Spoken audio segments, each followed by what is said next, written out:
দ্বিতীয় শ্রেণীর বাংলা বই পাঠ ৮ সিংহ আর ইঁদুরের গল্প।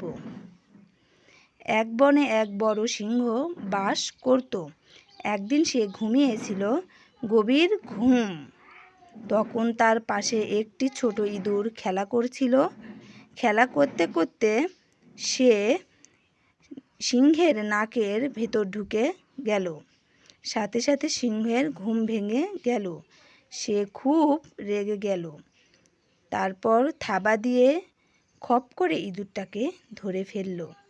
সিংহ বলল, আমি হলাম বনের রাজা, তোর এত বড় সাহস আমার ঘুম ভাঙিয়ে দিস, এখনই তোকে মেরে ফেলব। ইঁদুরটি ভয়ে কাঁপতে কাঁপতে বলল, মহারাজ, আমার ভুল হয়েছে, আমি ছোট, আমাকে মারবেন না, একদিন আমি আপনার উপকার করতে পারি। এই কথা শুনে সিংহটি হাসতে হাসতে বলল, তুই এত পুচকে জীব, তুই আমার কি উপকার করবি? এই বলে সে ইঁদুরটাকে ছেড়ে দিল। এরপর অনেক দিন চলে গেছে। একদিন ইঁদুরটি অনেক জোরে জোরে গর্জন শুনতে পেল। সে ভাবল, নিশ্চয় সিংহটা কোনো বিপদে পড়েছে। সে ছুটতে ছুটতে সেখানে গেল। গিয়ে দেখল সিংহটি একটা ফাঁদে আটকা পড়েছে। সে সিংহকে বলল, মহারাজ, ভয় পাবেন না, আমি এখনই ফাঁদ কেটে দিচ্ছি।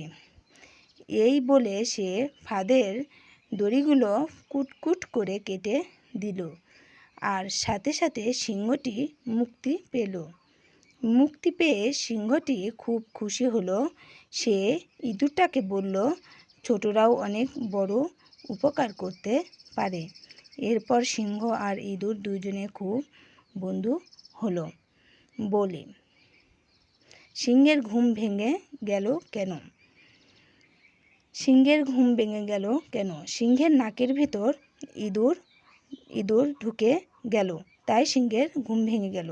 বনের রাজা কে? সিংহ। কে ফাঁদে আটকা পড়েছিল? সিংহ। সিংহকে কে বাঁচালো? ইঁদুর।